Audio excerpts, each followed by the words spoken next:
Yan, dito tayo sa Municipal Park ng Las Baños. Papatuyo muna tayo ng tent. Galing tayo ng camping. So patuyo muna tayo ng ating tent. Ayan, ganyan magpatuyo. Wala tayong space sa bahay. So dito natin dadalhin sa may park. Patuyuin. Dahil hindi pwedeng ma-stuck to dahil mapupunit. Kaya maluluma. Yan, habang may araw dito. Araw nyo lang sa sasakyan. Yan, ganyan lang. Ganyan ang paglinis. Tatag nyo lang, matuyo. Mabilis lang siya matuyo kasi manipis lang siya. Ito yung pinaka-outer sheet natin. Pinaka-importanting patuyuin muna.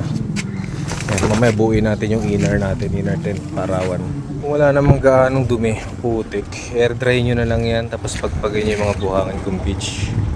Pero kung sa ano kayo medyo putik-putik, kailangan nyo punas-punasan. So may mga buhangin. Yan, tulad yan, buhangin. Gagamitin nyo na to.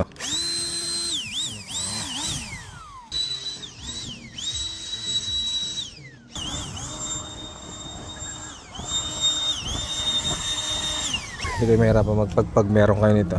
Portable. After nyan, yung basahan natin. Yan, kailangan meron kayong basahan. Yan, basahan. Punasan nyo lang yung mga ano, may buhangin at saka basa. Yan, basahan, basa. Yan, yung mga dumikit. Kadalasan isang putik. Yan, assemble dito. Dito maglinis sa park ng Las Baños. Ayos. So, dito walang sisita. Sa condo maarte dito. Hindi. Sa taas muna. Ayun. Yan, punas. Yan. Ito po. Dami dito. Ay, medyo madumi. So tama dito. Lulunasan natin. Tapos air dry na rin siya. Kasi mainit dito. Pero importante matanggal muna yung mga bubo dyan. Gamit tong ating blower. Portable. Sugot ha. Bam!